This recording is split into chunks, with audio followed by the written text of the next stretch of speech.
Hello दोस्तों, welcome back to computer with Alka. आपका सबका स्वागत है फंडामेंटल ऑफ कंप्यूटर की सीरीज़ में। तो आज हम चैप्टर नंबर नेक्स्ट एक्चुअली हमारा चैप्टर आपको बताया था प्रोसेसर एंड मेमोरी के बारे में है, उसके बारे में बात करेंगे। तो वन बाय वन हम ये पूरी सीरीज़ कंप्लीट करेंगे ताकि आपको बेसिक ऑफ कंप्यूटर के बारे में इन डेप्थ में अच्छे से नॉलेज हो सके। तो इससे पहले वाले चैप्टर में हमें नॉर्मली मेमोरीज एंड सीपीयू के बारे में डिस्कस किया था। अब हम प्रोसेसर एंड मेमोरी का थोड़ा इन डेप्थ में स्टडी करेंगे। तो चलिए शुरू करते हैं। तो आज के लेक्चर में हम क्या क्या देखेंगे वो हम पहले डिस्कस कर लेते हैं। जो टेबल ऑफ कंटेंट क्या रहते हैं, तो इसमें इंटरनल स्ट्रक्चर प्रोसेसर का कैसा रहेगा वो सब देखेंगे हम। मेमोरी का इंटरनल स्ट्रक्चर क्या होता है वो देखेंगे। प्रोसेसर की स्पीड किस में मेजर की जाती है वो देखेंगे। And different types of processor कौन कौन से होते हैं वो भी देखेंगे। मेमोरी की कैपेसिटी यानी कि केबी, जीबी, टीबी ये सब क्या होते हैं, ये सब कॉन्सेप्ट देखेंगे। और कौन कौन से different types of memory computer में अवेलेबल होती है ये कॉन्सेप्ट भी देखेंगे। और इसी से रिलेटेड जो सेवरल टर्म्स है मेमोरी एंड प्रोसेसर, उनसे रिलेटेड टर्म्स भी हम आज स्टडी करेंगे। तो चलिए स्टार्टिंग से हम शुरू करते हैं। Basic processor and memory architecture of computer system क्या होता है, यानी कि मैं आपसे पहले डिस्कस करूंगी कि कंप्यूटर का जो बेसिक प्रोसेसर का जो आर्किटेक्चर है वो कैसा होता है, और साथ ही साथ मेमोरी का आर्किटेक्चर कैसा होता है वो हम डिस्कस करेंगे। मैं आपकी इसी डायग्राम में जो ये आपका टॉपिक है इसमें आपको उसकी इमेज भी प्रोवाइड करवा दूंगी ताकि आप अच्छे से कॉन्सेप्ट को समझ सके। तो आपको मैं अभी वर्बली बता रही हूँ कि सीपीयू में हमने बात की थी कि पहले हम इनपुट करते हैं, फिर सीपीयू के अंदर सारा काम होता है, उसके बाद हमें आउटपुट एज अ रिजल्ट हमें आउटपुट मिलता है। तो सीपीयू में इससे पहले हमने डिस्कस किया था मेमोरी होती है यानी कि एमयू जो हम बोल रहे थे मेमोरी यूनिट, फिर हम बात कर रहे थे एएलयू की, एंड द लास्ट हम बात कर रहे थे सीयू की। तो हम बात करते हैं मेमोरी में क्या क्या होता है। तो मेमोरी में यहाँ पर मेन मेमोरी होती है। तो मेन मेमोरी यानी कि प्राइमरी मेमोरी की हम बात करते हैं। प्राइमरी मेमोरी का ही अल्टरनेट नेम मेन मेमोरी होता है। तो प्राइमरी मेमोरी कौन सी होती है वो डिस्कस करेंगे। सेकेंडरी मेमोरी क्या होती है वो डिस्कस करेंगे। तो प्राइमरी मेमोरी हमने रैम एंड रोम तो डेफिनेटली सुना होगा, वो भी आज के लेक्चर में हम डिस्कस करेंगे। पी रोम, ईपी रोम ये सब क्या होते हैं ये सब भी हम देखेंगे।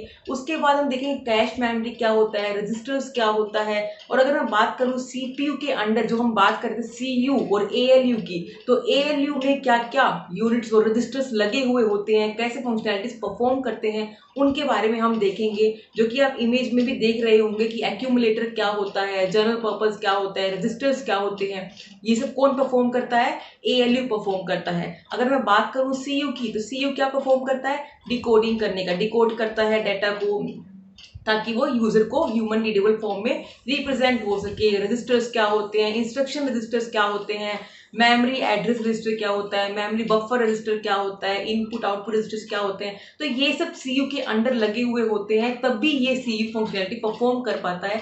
सबसे पहले हम लोगों ने बेसिक स्टडी की हुई है इनपुट प्रोसेस आउटपुट। तो प्रोसेस हमने ओनली एज अ सीपीयू ही कंसीडर किया है। फिर हमने प्रीवियस लेक्चर में हमने ये देखा कि सीपीयू के अंदर भी मेमोरी होता है, सीयू होता है, एएलयू होता है। तो आज के लेक्चर में हम देखेंगे तो जो एएलयू और सीयू थे और मेमोरी थी उनके अंदर क्या होता है, तो वो सब हम डिस्कस करेंगे। वन बाय वन हम हमारे स्टेज को कवर करेंगे। तो चलिए शुरू करते हैं। सबसे पहले हम बात करते हैं सीपीयू की, जिसे हम ब्रेन ऑफ कंप्यूटर भी कहते हैं, जो कि परफॉर्म करता है all major calculations and comparisons. किसके थ्रू होते हैं, सीपीयू के अंडर एएलयू के थ्रू होते हैं। और ये क्या काम करता है, activates and control the operations of other units and computer system, यानी कि कंप्यूटर के जो भी अदर सिस्टम्स है या कुछ यूनिट्स हैं उनको एक्टिवेट करेगा, उनको कंट्रोल करेगा। कौन करता है ये सारा काम, ये सारा काम सीपीयू करता है। किसकी हेल्प से करता है, सीयू और एएलयू की हेल्प से करता है। तो उसके अलावा इसका और कोई काम रहता है, यानी कि यही मेन इन दोनों के थ्रू ही सीपीयू ये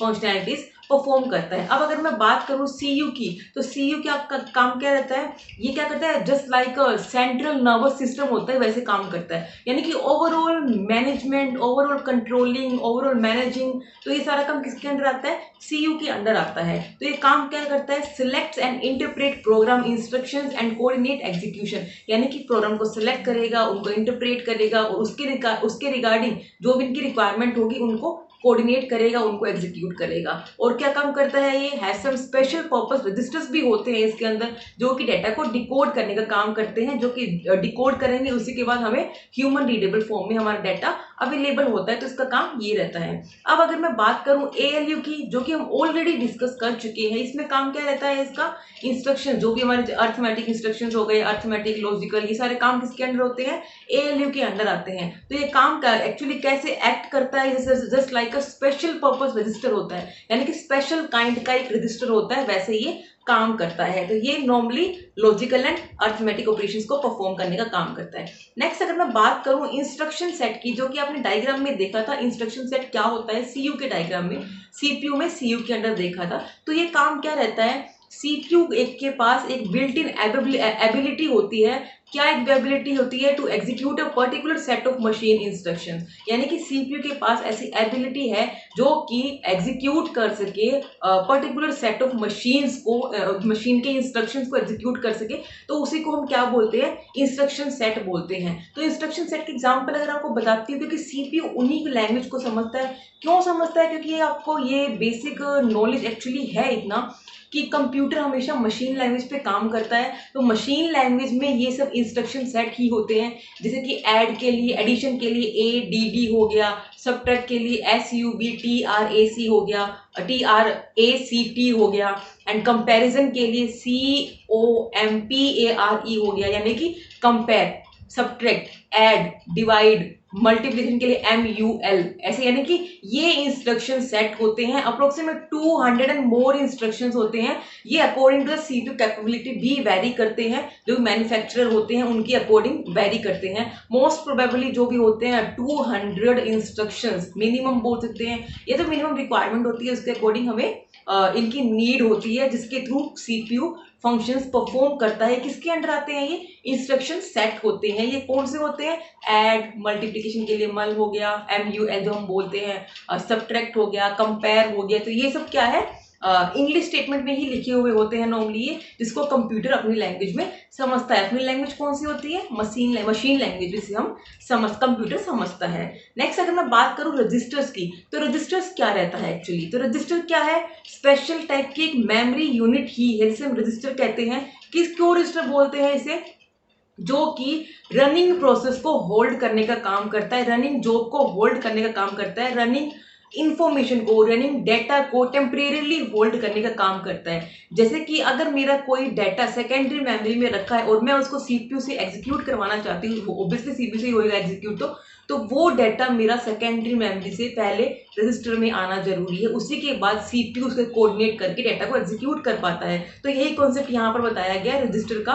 तो रजिस्टर क्या है, एक मेमोरी यूनिट है, काफी स्मॉल कैपेसिटी की होती है, बट फास्टेस्ट जो बोलते हैं स्पीड प्रोवाइड करवाती है, कॉस्टली भी काफी होती है। तो ये काम क्या करती है, just like a hold the temporary data, यानी कि जो हम बोल सकते हैं प्रोसेसिंग द डेटा, जो प्रोसेस हो रहा है हमारा डेटा, उसको होल्ड करने का काम कौन करता है, रजिस्टर करता है। तो ये मेन पार्ट होता है सीपीयू का, जिसके थ्रू हम डेटा को एग्जीक्यूट करते हैं, क्योंकि डेटा को एग्जीक्यूट करने के लिए मेमोरी की नीड होती है। जब तक हमारे पास मेमोरी नहीं होगी, हम डेटा को एग्जीक्यूट नहीं कर पाएंगे। तो हमारा जो सेकेंडरी मेमोरी डेटा रखा होता है, उसको हम रजिस्टर में लेके आते हैं। तो ये कॉन्सेप्ट यहाँ पर आता है। अगर मैं बात करूं यहाँ पर लेंथ ऑफ रजिस्टर की, तो लेंथ ऑफ रजिस्टर को हम कभी कभी वर्ड साइज भी बोलते हैं। तो वर्ड साइज भी बोलते हैं इसे, और ये किसके इक्वल होता है, equal the number of bits it can store, यानी कि जो भी नंबर ऑफ बिट्स ये स्टोर करेगा उसके इक्वल होता है ये। तो कभी कभी इसे हम वर्ड साइज भी बोलते हैं।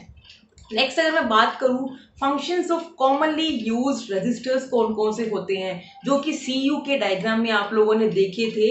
मेमोरी एड्रेस रजिस्टर क्या होता है, मेमोरी बफर रजिस्टर क्या होता है, एएलयू के डायग्राम में देखा था एक्यूमुलेटर क्या होता है, प्रोग्राम काउंटर क्या होता है। तो ये सब चीजें हम डिस्कस करेंगे। तो functions of commonly used registers में पहले हम देखते हैं MAR, यानी कि मेमोरी एड्रेस रजिस्टर क्या होता है। तो ये काम क्या करता है, it holds address of the active memory location, यानी कि जो भी आपकी मेमोरी लोकेशन एक्टिव है, यानी कि जिस मेमोरी लोकेशन पे आप काम कर रहे हो, उसको होल्ड करने का काम कौन करता है, MAR करता है, यानी कि मेमोरी एड्रेस रजिस्टर करता है। नेक्स्ट अगर मैं बात करूं मेमोरी बफर रजिस्टर की, यानी कि MBR, तो ये काम क्या करता है, it holds content of the accessed memory word, यानी कि ये उन कंटेंट्स को होल्ड करता है जिन्हें हम एक्सेस कर चुके हैं, यानी कि रीड हो या राइट हो, कोई भी फॉर्म हो, जिन्हें हम एक्सेस कर चुके हैं, ये उन कंटेंट को होल्ड करने का काम करता है। नेक्स्ट अगर मैं बात करूं पीसी स्टैंड फॉर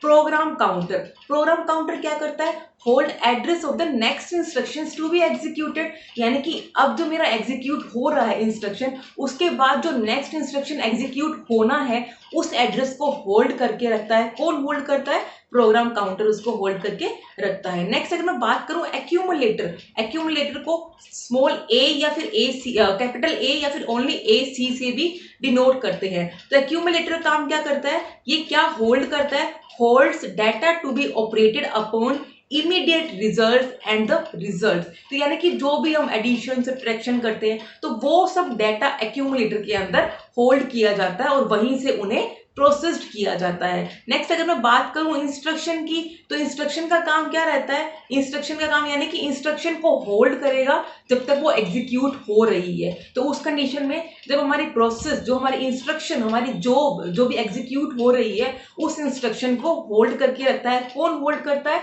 उसे इंस्ट्रक्शन होल्ड करता है। नेक्स्ट अगर मैं बात करूं इनपुट एंड आउटपुट की, तो ये काम क्या करता है, जो इनपुट एंड आउटपुट डिवाइसेस होते हैं, अगर हमें बीच में प्रोसेस के बीच में उनकी नीड होती है तो हम उनसे कम्युनिकेट कर सकते हैं with the help of input output register, जो कि इसके अंडर आते हैं। तो ये बेसिक फंक्शंस थे कंप्यूटर कॉमनली यूज्ड रजिस्टर्स के अंडर। क्या क्या है इसमें, मेमोरी एड्रेस रजिस्टर है, मेमोरी बफर रजिस्टर है, प्रोग्राम काउंटर है, एक्यूमुलेटर है, इंस्ट्रक्शन है एंड इनपुट आउटपुट है। तो ये सब बेसिक फंक्शंस है। नेक्स्ट अगर मैं बात करूं प्रोसेसर की स्पीड की, यानी कि सीपीयू की स्पीड की, जब तक आपने नॉर्मली नाम सुना क्लॉक साइकिल क्या होता है, तो वही हम आज डिस्कस करेंगे यहाँ पे प्रोसेसर की स्पीड के बारे में। तो ये स्पीड एक्चुअली क्या बताता है, प्रोसेसर स्पीड का मतलब क्या है, the number of instructions per second the computer is going to be executed, यानी कि एक सेकंड में कंप्यूटर कितने इंस्ट्रक्शंस एग्जीक्यूट करता है, तो जो वो काउंटिंग होती है उसे हम क्लॉक साइकिल कहते हैं, उसे हम प्रोसेसर की स्पीड का काउंटिंग मेजर कहते हैं। तो यानी कि नंबर ऑफ इंस्ट्रक्शंस पर second executed by the computer, कैसे एक सेकंड में कितने इंस्ट्रक्शंस एग्जीक्यूट हो रहे हैं, तो वो किसके थ्रू है, प्रोसेसर स्पीड के अंडर आता है। और ये कॉन्सेप्ट यहाँ पर बताता है कि कैसे ये काउंट हो रहे हैं। ये एक्चुअली नॉर्मली जो भी हमारी स्पीड रहती है उसके अकॉर्डिंग हमें मेजर बताता है कि कैसे एक सेकंड में कितने इंस्ट्रक्शंस काउंट कर रहा है। अगर more and more instructions count करता है तो हमारे कंप्यूटर की स्पीड काफ़ी अच्छी है, क्लॉक साइकिल हमारा काफ़ी अच्छा है और हमारी परफॉर्मेंस भी कंप्यूटर की काफ़ी अच्छी रहती है। तो नॉर्मली ये मेजर किस में किया जाता है, मेगा हर्ट्ज से गीगा हर्ट्ज में मेजर किया जाता है। आप लोगों ने देखा होगा नॉर्मली जो मेगा हर्ट्ज के लिए शॉर्ट नेम यहाँ पर लिखा है MHz एंड GHz ऐसा लिखा हुआ होता है, तो वो कॉन्सेप्ट यहाँ पर आता है। अब नेक्स्ट अगर मैं बात करूँ डिफरेंट टाइप्स ऑफ प्रोसेसर्स कौन से होते हैं, जैसे कि हम नॉर्मली सीपीयू की ही बात कर रहे हैं, तो सीपीयू को अगर मैं कैटेगराइज्ड करूँ तो वो कैसे कैटेगराइज्ड होगा, तो वो कॉन्सेप्ट हम देखते हैं। तो इसमें सबसे पहले आता है प्रोसेसर CISC। CISC का मतलब क्या होता है, complex, C stands for complex, I stands for instruction, S stands for set and the last C is for computer।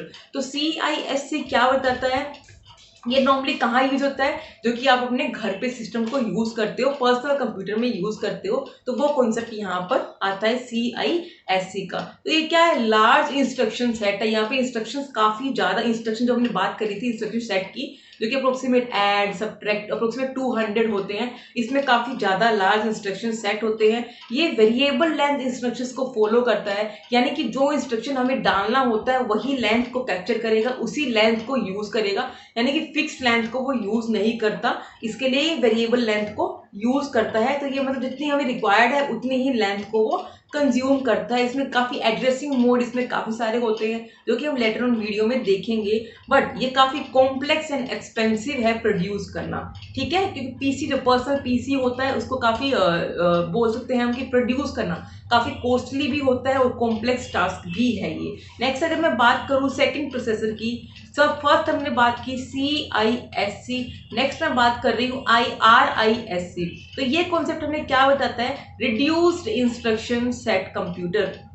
नाम से ही समझ में आ रहा है रिड्यूस, यानी कि स्मॉल टाइप का मिलेगा डेफिनेटली। तो इसमें इंस्ट्रक्शन सेट भी काफी स्मॉल होते हैं, बट इसमें जो भी लेंथ इंस्ट्रक्शंस की यूज करते हैं ये फिक्स्ड लेंथ को यूज करते हैं, जो कि CISC में क्या यूज कर रहे थे, ये वेरिएबल लेंथ को यूज कर रहे थे। तो ये कॉन्सेप्ट यहाँ पर आता है। आर का मतलब क्या है, रिड्यूस, यानी कि काफी स्मॉल हो गया। मोस्टली यूज कहाँ होता है, ये वर्क स्टेशन में इसको यूज किया जाता है। और ये क्या काम करता है, reduce references to memory to retrieve the operand, यानी कि जो मेमोरी के रेफरेंसेस होते हैं उनको रिड्यूस करता है, ताकि जिसके थ्रू हम उनके ऑपरेंड को यूज कर सके, उनके ऑपरेंड को रिट्राइव कर सके।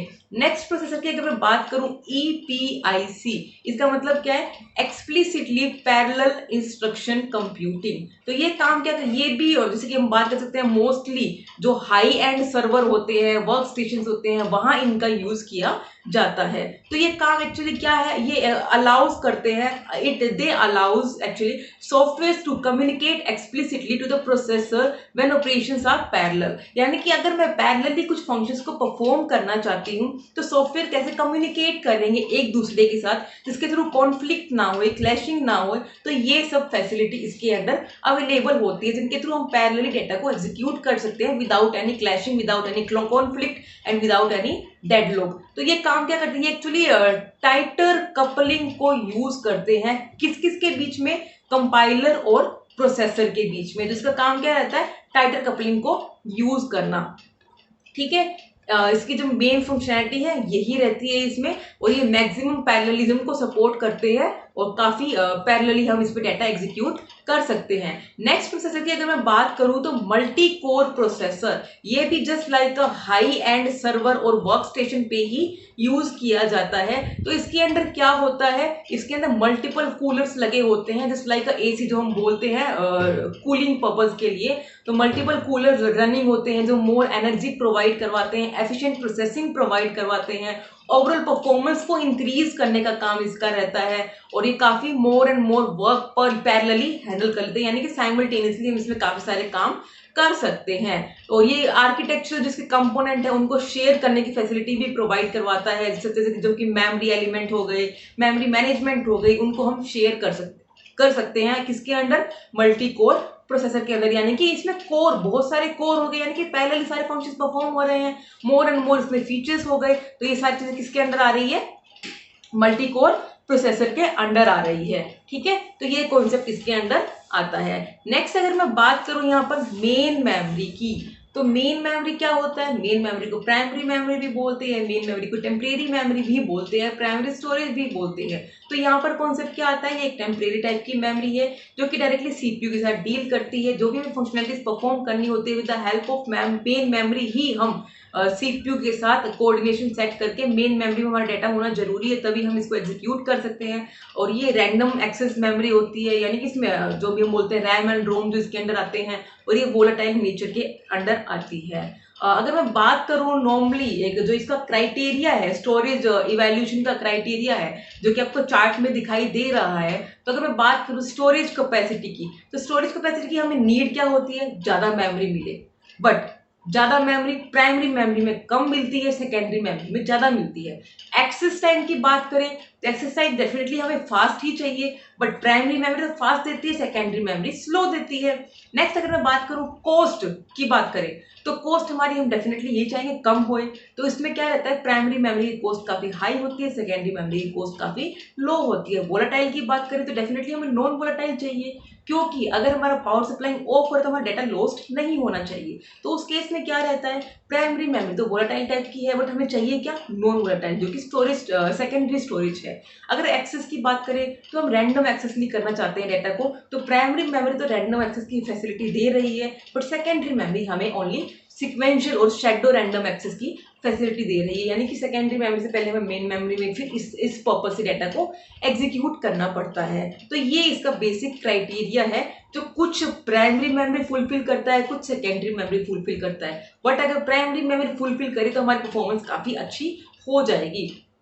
अब अगर मैं बात करूं आपसे मेन मेमोरी का जो ऑर्गेनाइजेशन है नॉर्मली, जो आपको डायग्राम में दिखाई दे रहा है, यहाँ पे दिखाई दे रहा है 0 से लेके n-1 तक, ये सब क्या है, एड्रेसेस है मेमोरी के, जहां पर हम डाटा को स्टोर करते हैं। और अगर हम यहाँ पर राइट साइड डायग्राम में देखें तो एक एरो पूरा लगा हुआ है, उसमें लिखा हुआ है the word of a memory, यानी कि कौन कौन क्या क्या वर्ड्स इसके अंदर मेमोरी के अंदर स्टोर हो रहे हैं, जो कि हमने बताया था नॉर्मली वर्ड बोलते हैं हम जिन्हें बाइट वगैरह बोलते हैं, तो वो कॉन्सेप्ट यहाँ पर स्टोर होता है। Total n number of words यहाँ पर स्टोर होता है, और जो इनके पार्टीशंस हो रखे हैं लास्ट वाली रो में बिट 1 बिट 2, तो ये क्या, each word contain the same number of bits equals to word length, यानी कि हर एक word same number of bits को कंटेन करता है, जिसको किसके इक्वल होता है, वर्ड लेंथ के इक्वल ही होता है। तो ये मेन बेसिक मेमोरी ऑर्गेनाइजेशन है, किसका, मेन मेमोरी का ऑर्गेनाइजेशन है। अब अगर मैं बात करूं फिक्स्ड लेंथ मेमोरी की, तो फिक्स्ड लेंथ मेमोरी का कॉन्सेप्ट यहाँ पर क्या आता है, अगर मेरे पास 50501 में देख सकते हैं कि बॉम्बे मैंने यहाँ पर फिल किया हुआ है डायग्राम में, बट अगर मेरे को रिक्वायरमेंट बॉम्बे का एक्चुअली हम काउंट करें तो BOMBAY, यानी कि ओनली 6 टाइम एक्चुअली कंज्यूम कर रहा है, 6 वर्ड्स के एक्चुअली कंज्यूम कर रहा है, बट ये पूरी की पूरी मेमोरी ले रहा है यहाँ पर। यानी कि अगर मैं चाहे CAT कैट को डालना चाहूँ, या फिर ओनली एक अल्फाबेट को डालना चाहूँ, या 4 अल्फाबेट को डालना, ये पूरा का पूरा कंज्यूम करेगा, यानी कि फिक्स्ड वर्ड लेंथ को ये कंज्यूम करता है। तो ये यहाँ पर टेक्निक बताई गई है फिक्स्ड लेंथ, कि नाम से भी समझ में आ रहा है कि फिक्स्ड लेंथ को ये कंज्यूम करता है, यानी कि उसकी लेंथ यहाँ पर फिक्स होती है, चाहे मेरे पास वर्ड कितने भी है, चाहे मेरे पास वर्ड 2 अल्फाबेट के आए, चाहे 4 अल्फाबेट के आए, तो ये कॉन्सेप्ट यहाँ पर बताया गया है। अब देखो नेक्स्ट आप देख सकते हैं कि दिल्ली मैंने नेक्स्ट वाले में डाला है, क्योंकि फर्स्ट वाले में मैं जितना पर्टिकुलर वर्ड है ओनली उतना ही डाल सकती हूँ, और नेक्स्ट के लिए मुझे दिल्ली नेक्स्ट वाली रो में ही डालना पड़ेगा, तो ये कॉन्सेप्ट यहाँ पर आता है। तो ये एक्चुअली क्या है, तो ये इसकी स्पीड काफी अच्छी होती है कैलकुलेशन अगर हम करें, क्योंकि वेरिएबल लेंथ में हमको वर्ड को फाइंड आउट करने में काफी टाइम लगता है as compare with fixed word length. तो ये क्या है, इसकी स्पीड काफी अच्छी होती है as compare with variable length memory, जो कि हम दो डिस्कस करेंगे यहाँ पर। एक फिक्स्ड वर्ड लेंथ होता है, एक वेरिएबल लेंथ होता है। फिक्स्ड में हमारा मेमोरी डेटा, हमारा जो डेटा है फिक्स्ड फॉर्म में जाता है, वेरिएबल में हम only 1 by 1 byte by byte इसमें डेटा को डालते हैं, यानी कि जितने की रिक्वायरमेंट है ओनली उतना ही हम यहाँ पर यूज करते हैं। बट फिक्स्ड वाला काफी फास्टेस्ट होता है, और मोस्टली साइंटिफिक कैलकुलेशंस में इसका कंप्यूटर्स में इसका यूज किया जाता है। अब अगर मैं बात करूं वेरिएबल वर्ड लेंथ की, जो कि आपको डायग्राम में दिखाई दे रहा होगा, मैंने यहाँ पर बॉम्बे को किस सीक्वेंस में डाला है, दिल्ली को किस सीक्वेंस में डाला है, यानी कि each memory location can store only a single character, यानी कि हर memory location only single character को स्टोर कर पा रही है, जिसकी वजह से ये काफी स्लो हो पा रहा है, यानी कि एक वर्ड की बजाय मुझे अलग अलग लोकेशन पे जाना पड़ रहा है, जो कि काफी टाइम कंज्यूमिंग भी होएगा, और इसके थ्रू हमारा डाटा काफी स्लो हो जाएगा, प्रोसेसिंग काफी स्लो हो जाएगी। मोस्टली नॉर्मली स्मॉल बिजनेस में इसका यूज किया जाता है। तो ये कॉन्सेप्ट यहाँ पर आता है। मेमोरी कैपेसिटी की बात करें तो, यानी कि मेमोरी कैपेसिटी का मतलब डाटा स्टोरेज कैपेसिटी कितनी है, कितना डेटा हमारा स्टोर कर पा रहे हैं। नॉर्मली हम किलो बाइट जो केबी में बात करते हैं तो इसको 1024 बाइट बोलते हैं, और अगर मेगा की बात करें तो ये कैलकुलेशन एक्चुअली सोल्व की हुई है मैंने यहाँ पर। 2 की power 10 bytes means kilo byte होता है, 2 की पावर 20 मीन्स MB में आता है, एंड 2 की पावर 30 मीन्स GB में आता है। ये इनका कैलकुलेशन यहाँ पर किया हुआ है, आप यहाँ पर चेक कर सकते हैं।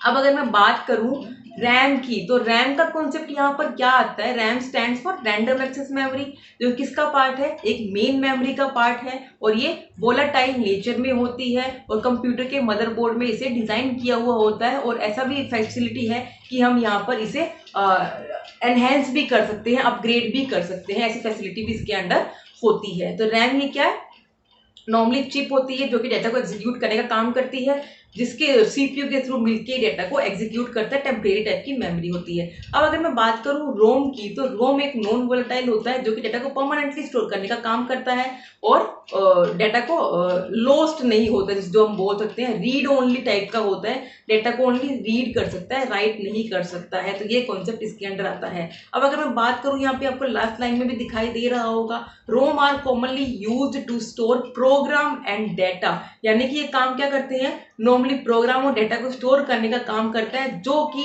चेंजेस ना आए इसमें, यानी कि जिस प्रोग्राम एंड डेटा में कोई चेंजेस फ्रिक्वेंटली ना आए तो उन डेटा को स्टोर करने का काम करता है। इसी के लिए कंप्यूटर का जो सिस्टम का बूट प्रोग्राम है वो हमेशा रोम के अंदर ही स्टोर किया हुआ होता है। अब अगर मैं बात करूं रोम के टाइप्स की, तो रोम के टाइप्स कौन कौन से होते हैं, इससे पहला आता है एमपी रोम, यानी कि मैन्युफैक्चरर प्रोग्राम्ड रोम। तो इसमें क्या रहता है, डेटा बर्न किया हुआ होता है मैन्युफैक्चरर के through he of the electronic equipment in which it is use, यानी कि मैन्युफैक्चरर के थ्रू ही डेटा को बर्न किया हुआ होता है और उसी पर्पस के लिए, उसी के अकॉर्डिंग हम इसे यूज करते हैं। नेक्स्ट अगर मैं बात करूं पी रोम, जिसे यूजर प्रोग्राम रोम भी कहते हैं या पी यानी कि प्रोग्रामेबल रोम भी कहते हैं। ये ओनली रीड ओनली टाइप की होती है और user can load and store the data into it, यानी कि यूजर ओनली लोड कर सकता है, ये स्टोर कर सकता है और रीड ओनली टाइप का ही होता है। नेक्स्ट अगर मैं बात करूं EP ROM, erasable programmable read only memory. Erasable का मतलब डाटा को हम यहाँ पर इरेज भी कर सकते हैं और उसको नए डेटा को स्टोर भी कर सकते हैं, यानी कि रीप्रोग्राम भी कर सकते हैं। नेक्स्ट अगर मैं इसमें बात करूं यूवीईपी रोम की, यानी कि ultra violet electric erasable programmable read only memory, तो ये क्या करता है, ये डेटा को अल्ट्रा वायलेट रेज से रिमूव करता है और फिर इसको रीप्रोग्राम करके हम इसे रीडिजाइन भी कर सकते हैं, जो डेटा एंटर कर सकते हैं। नेक्स्ट लास्ट आता है electrically erasable programmable read only memory, तो ये डेटा को इलेक्ट्रिकली इरेज करेगा और फिर इसे हम रीप्रोग्राम भी कर सकते हैं, जिसे हम फ्लैश मेमोरी भी कहते हैं। अगर हम बात करें अब कैश मेमोरी की, तो कैश मेमोरी यानी कि CACHE कैश मेमोरी, यहाँ पर कैश मेमोरी का कॉन्सेप्ट क्या आता है, इसे हम एज ए प्रोनाउंसिएशन कैश ही बोलते हैं। तो कैश मेमोरी का कॉन्सेप्ट यहाँ पर क्या आता है, कैश मेमोरी सीपीयू के अंदर ही लगी हुई होती है, जो कि हमारा data main memory, primary memory, temporary memory के अंदर होता है। तो अगर हमारा डेटा को एग्जीक्यूशन के लिए स्टोरेज की नीड होती है, बट हमारा सारा डाटा मेन मेमोरी के अंदर या फिर सेकेंडरी मेमोरी के अंदर होता है, बट सीपीयू कभी भी सेकेंडरी मेमोरी से डील नहीं करता है। अगर हमारा डाटा सेकेंडरी मेमोरी के अंदर रखा हुआ है तो पहले उसे हमें मेन मेमोरी में लेके आना पड़ेगा, फिर सीपीयू मेन मेमोरी से डील करके उन्हें एग्जीक्यूट करता है। बट जैसे कि मैं बात करूं, अगर सीपीयू 1 सेकंड में 1000 इंस्ट्रक्शंस को एग्जीक्यूट करता है, तो मेन मेमोरी 1 सेकंड में 1 इंस्ट्रक्शंस को एग्जीक्यूट कर रही है, यानी कि just because of main memory की वजह से हमारे सीपीयू की परफॉर्मेंस भी खराब हो रही है। तो उस पर्पज से क्या होता है, उस पर्पज से सीपीयू और मेन मेमोरी के बीच में कैश मेमोरी लगी हुई होती है। तो सीपीयू और जो मेन मेमोरी का प्रोसेसिंग का जो मिसमैच हो रहा है वो कैश मेमोरी के थ्रू हम लोग मैनेज कर सकते हैं, यानी कि कैश मेमोरी मिसमैनेजमेंट के लिए, जो मिसमैनेज हो रहा है उसको मैनेज करने के लिए यूज की जाती है। यानी कि जो भी हमारा डाटा मेन मेमोरी के अंदर रखा हुआ था उसे हम पहले कैश मेमोरी में ले आते हैं, क्योंकि कैश मेमोरी एक सीपीयू का ही पार्ट होता है। तो सीपीयू और कैश मेमोरी एक साथ इंटरेक्शन करके उसी डाटा को स्पीडली एग्जीक्यूट कर सकती है। तो इसके लिए हम कैश मेमोरी का यूज करते हैं, यानी कि जो भी हमारी प्रोसेसिंग की स्पीड का डिस्टर्बेंस आ रहा था, मिसमैच हो रहा था, उसके बीच में उसको रिमूव करने के लिए हम कैश मेमोरी का यूज करते हैं। तो कैश मेमोरी कहाँ लगाते हैं, सीपीयू और मेन मेमोरी के बीच में होती है, एक्चुअल में होती सीपीयू के अंदर ही है, बट जो हम बोलते हैं जो कनेक्शन था एक्चुअली, तो वो क्या रहता है, सीपीयू और कैश मेमोरी का हो जाता है। तो यहाँ पर ये कॉन्सेप्ट आता है कैश मेमोरी का। आई होप कि आपको ये सारा टॉपिक क्लियर हो गया होगा कि हमने कैसे क्या क्या डिस्कस किया है, मेमोरी क्या होता है, इंटरनल स्ट्रक्चर्स क्या होता है, प्रोसेसर की स्पीड क्या होता है, कैपेसिटीज क्या क्या है, अलग अलग प्रोसेसर्स कौन कौन से होते हैं, ये सब हमने डिस्कस किया। आई होप कि आपको मेरा वीडियो अच्छा लगे। अगर अच्छा लगे तो लाइक करें, शेयर करें, सब्सक्राइब करें एंड कमेंट करना ना भूलें। Thank you.